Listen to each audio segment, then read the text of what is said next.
Hello, everyone. I hope everyone is doing great. Great to see you all in this wonderful session, my dear students. And I am your tutor, Trapti Agrawal. Would like to give you a warm welcome. तो students आज जो है हम कुछ questions को जो है वो सॉल्व करने वाले हैं that is related to living world. और इस चैप्टर से रिलेटेड हम कुछ क्वेश्चंस सॉल्व करेंगे। कुछ पीवाई क्यूज हैं जो कि प्रीवियस ईयर क्वेश्चंस, जैसे कि आप देख सकते हैं कि पहला ये पीवाई क्यूज ही है। पीवाई क्यू ही है।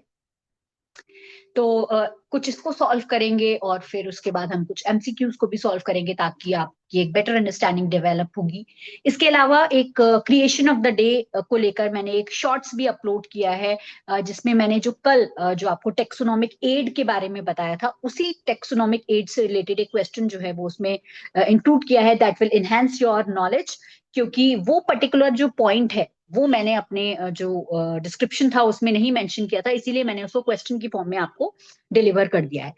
So let's start, and I hope कि this question will these questions will help you out in your पहला जो क्वेश्चन है जो हम सॉल्व करने वाले हैं that is the question is this is an incorrect statement which one of the following is an incorrect statement.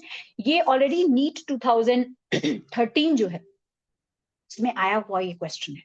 ठीक है, तो इसमें जो ऑप्शन है ऑप्शन ए है botanical gardens have a collection of living plants for reference. Botanical garden जैसे कि हमने डिस्कस किया था, बोटेनिकल गार्डन में लिविंग प्लांट्स को रखा जाता है for reference, for educational purposes, for research purposes, for recreation also. तो इस तरीके से बोटेनिकल गार्डन के बारे में हमने कल ही टेक्सोनॉमिक एड के बारे में जाना था। हमने इसमें दो कैटेगरीज देखी थी। जब हम लिविंग की बात करते हैं तो लिविंग के केस में हमने जो है बोटेनिकल गार्डन के बारे में देखा था, बोटेनिकल गार्डन, और हमने क्या देखा था, जूलॉजिकल पार्क। राइट। इसके अलावा जब हम बात करते हैं नॉन लिविंग की, जिनमें हम बेसिकली इसके लिए हम क्या करते हैं, कंजर्वेशन करते हैं। Basically conservation is the word. Right. जब हम नॉन लिविंग की बात करते हैं दैट इज प्रिजर्वेशन, प्रिजर्व कर रहे हैं। राइट। तो इसके केस में हमने दो देखे थे, एक तो हमने क्या देखा था, हर्बेरियम देखा था, और हमने क्या देखा था स्टूडेंट्स, एक देखा था हमने म्यूजियम। राइट। इस तरीके से हमने देखा था। इसके अलावा हमने कीज के बारे में भी जाना था जो कि एक also, it is also one of the taxonomic aid. ठीक है। तो अब हम बात कर लेते हैं हर्बेरियम की। तो हर्बेरियम जो है, हर्बेरियम हाउसेज द ड्राइड, बिल्कुल सही, सूखे, pressed and preserved plant specimens. बिल्कुल करेक्ट है ये वाला स्टेटमेंट्स। तो ये भी करेक्ट है, ये भी करेक्ट है। कल ही हमने इसके बारे में डिस्कस भी किया था। की हम बात करें तो key is a taxonomic aid for the identification of specimen. Of course कोई अननोन स्पेसिमेन है तो उसको निकालने के लिए जो है वो की के लिए हमने देखा था। हमने इसमें तीन टाइप्स भी पढ़े थे, डाइकोटोमस की भी पढ़ा था, इंडेंटेड की के बारे में भी पढ़ा था। राइट। तो ये सारी चीजें हमने ऑलरेडी जो है वो जान ली। ब्रैकेटेड की के बारे में पढ़ा था। तो ये सारे पॉइंट्स हम ऑलरेडी कवर कर चुके हैं। अब बात आती है फोर्थ की। तो तीन तो बिल्कुल सही है। फोर्थ क्या है, a museum has collection of photographs of plants and animals. No, ऐसा किसी भी तरीके का कोई फोटोग्राफ या कुछ भी इसमें इंक्लूडेड नहीं होता है। बेसिकली जो स्पेसिमेंस हैं उनको जार की फॉर्म में या ड्राइड फॉर्म में जो है वो रखा जाता है, चाहे वो प्लांट्स हो, इसके केस में हम प्लांट्स को भी रखते हैं, एनिमल्स को भी रखा जाता है, और फॉसिल्स को भी इसमें इंक्लूड किया जाता है। Right. These are all preserved non living state में। राइट। तो ये जो था, जो जार था, जैसे कि मैंने आपको डिस्कस भी किया था, फॉर्मेलिन में रखा जाता है 40% के सॉल्यूशन में। तो ये सारी चीजें, the correct answer would be museum. Museum would be the correct answer. तो option D would be the correct one, that is the incorrect. I put a circle, क्योंकि मैं इसमें आपको एक्सप्लेन भी करती जा रही हूँ, तो मैं सर्कल मार्क करूंगी जो कि आंसर करेक्ट है। तो करेक्ट आंसर इज डी। हालांकि इसमें इनकरेक्ट पूछा है, but in the last I mention, ताकि आपको किसी भी तरीके का कोई कंफ्यूजन ना हो। Right, let's move ahead. तो अब जो है हम जानते हैं एक एमसीक्यू के बारे में। I am sorry. तो ये जो एमसीक्यू क्वेश्चन है इसमें पूछा गया है which of the following has less general characters as compared to O? T, I was typing, that's why it's compared, right? Compared to genus. तो जीनस के कंपैरिजन में किसमें लेस जनरल कैरेक्टर्स होते हैं।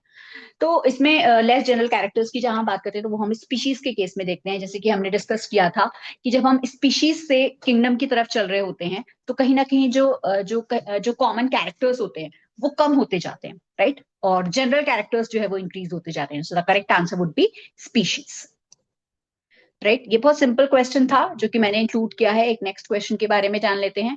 The question is an attribute found in plants, जो केवल plants में होता है, नॉट इन एनिमल्स, एनिमल्स में प्रेजेंट नहीं होता है। पहले हम बात कर लेते हैं मेटाबॉलिज्म की। तो ऑफ कोर्स मेटाबॉलिज्म होता है। मेटाबॉलिज्म का हमने इसको ट्रिक से भी याद किया था जब हम बात करते हैं एनाबॉलिज्म की, और इसके केस में हम कैटाबॉलिज्म को भी देखते हैं, राइट। तो वो दोनों में होता है, प्लांट्स में भी होता है, एनिमल्स में भी होता है। ऑफ कोर्स एनाबॉलिज्म हम एनिमल्स में भी देखते हैं। एनिमल्स की जब हम एनाबॉलिज्म की बात करते हैं तो एनाबॉलिज्म में क्या होता है, कंस्ट्रक्टिव होता है, मेनली जो कंस्ट्रक्शन हो रहा होता है। जैसे कि हम देखते हैं, जैसे कोई भी जेनेसिस वर्ड आ जा रहा है तो वो कहीं ना कहीं किससे रिलेटेड है, फॉर्मेशन से रिलेटेड है, राइट। और कैटाबॉलिज्म की जब हम बात करते हैं तो कैटाबॉलिज्म में जो है वो ब्रेक डाउन होता है। तो ब्रेक डाउन हम कई चीजों का देखते हैं, राइट। तो इस तरीके से जो है कहीं भी वर्ड आ जा रहा है लाइसिस, वो किससे रिलेटेड है, ब्रेक डाउन से रिलेटेड है। तो इस तरीके से जो है मेटाबॉलिज्म और जो है वो होता है। तो दिस इज रॉन्ग, नहीं होगा। बात करते हैं सेक्सुअल रिप्रोडक्शन की। तो सेक्सुअल रिप्रोडक्शन भी दोनों में होता है, प्लांट्स में भी होता है और एनिमल्स में भी होता है। This is also wrong. Asexual reproduction की हम बात करें तो एसेक्सुअल रिप्रोडक्शन भी प्लांट्स में भी होता है, एनिमल्स में भी होता है। एनिमल्स में भी एसेक्सुअल रिप्रोडक्शन हमें देखने को मिलता है, कई सारे एनिमल्स हैं। जैसे कि अगर हम बात करें अमीबा की, तो अमीबा में जो है वो आप देखते हैं बाइनरी फिशन होता है, क्या है, एक तरीके का एसेक्सुअल रिप्रोडक्शन है। ठीक है। हाइड्रा भी इसमें इंक्लूडेड है, ठीक है। हाइड्रा में हम बडिंग देखते हैं, राइट।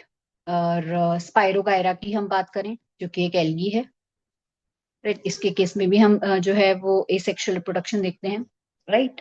फ्रेगमेंटेशन का प्रोसेस जो है वो देखा जाता है, हालांकि वो एल्गी है बट फिर भी मैं इसमें इंक्लूड कर रही हूँ। इसके अलावा स्टूडेंट्स मैं बात करूं बीज की, एफिड्स की, राइट। इनमें क्या देखा जाता है, पार्थेनोजेनेसिस। वो भी क्या है, इसका पार्ट है। This will enhance your knowledge, आपकी नॉलेज को, नॉलेज की डिक्शनरी को जो है वो अपग्रेड करेगा, ठीक है। पार्थेनोजेनेस,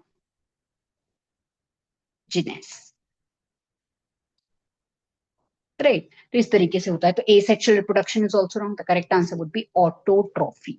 अगर हम ऑटोट्रॉफी की बात करें, जैसे कि आप जानते हैं कि जो इनऑर्गेनिक कंपाउंड्स हैं वो जो है ऑर्गेनिक कंपाउंड्स की फॉर्मेशन करते हैं। एक इंपॉर्टेंट चीज मैं यहाँ पे जरूर मेंशन करना चाहूंगी, जिससे कि आप आगे जाकर के वाइवा को फेस करेंगे प्रैक्टिकल एग्जाम्स में, या वैसे जो आपके जो प्रैक्टिकल एग्जामिनेशन, जो मेन प्रैक्टिकल एग्जामिनेशन होंगे, कभी भी ये मत बोलिए जो खुद खाना बना लेते हैं दोज आर ऑटोट्रॉफ्स, और जो खुद खाना नहीं बना पाते those are heterotrophs. No students, autotrophs की जब हम बात करते हैं, give a proper definition that the inorganic compounds are used to make the glucose, or you can say the usable food that can be accessed by plants। तो इस तरीके से तो ऑटोट्रॉफी जो है वो हम केवल जो है प्लांट्स के केस में देखते हैं, राइट। एनिमल्स के केस में क्या देखा जाता है, हेटेरोट्रॉफी, राइट। तो इस वजह से the answer would B 4। I hope this is clear with everyone.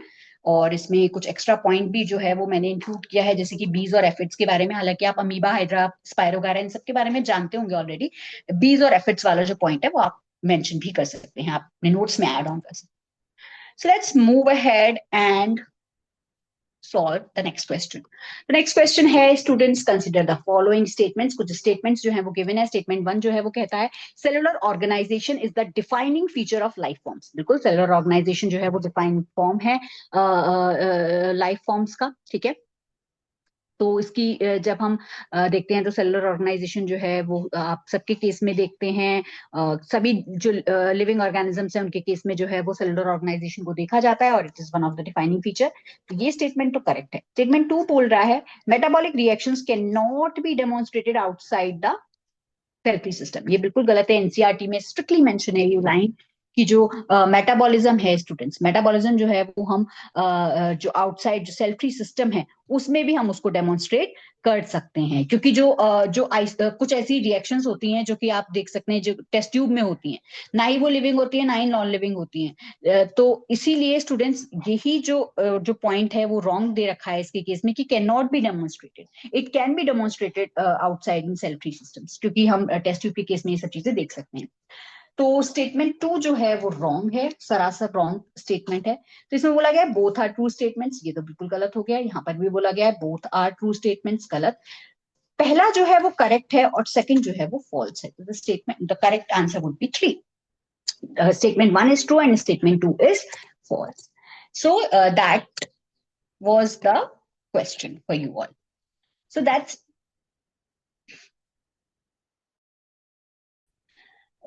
the question that I want to discuss. अब हम next question के बारे में बात करते हैं। तो next question है the most obvious and technically complicated feature of all living organisms। जितने भी जो living organisms है उसमें सबसे ज्यादा technically complicated feature कौन सा है?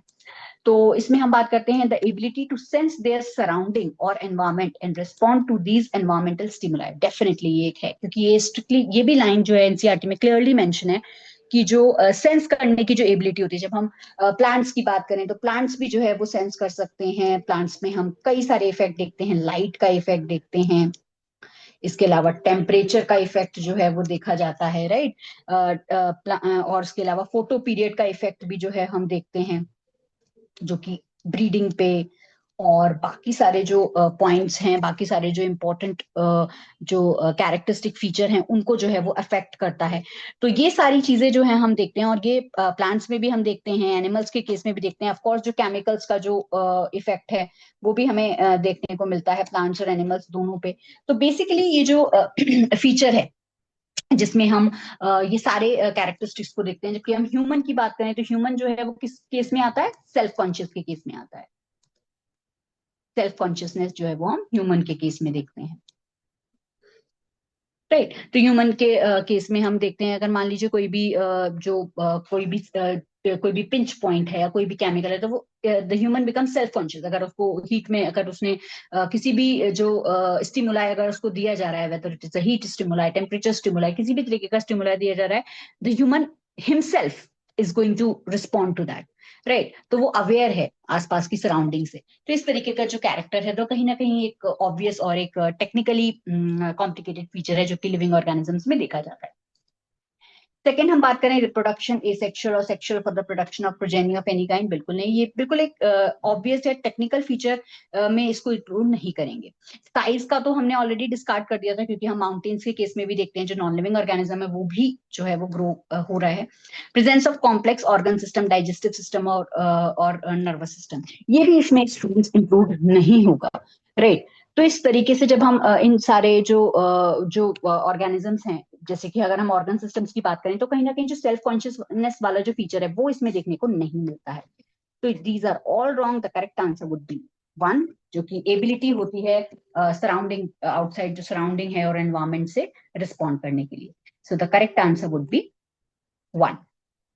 So that was it from my end, students, and keep learning, keep shining, and most importantly, keep smiling. Thank you very much.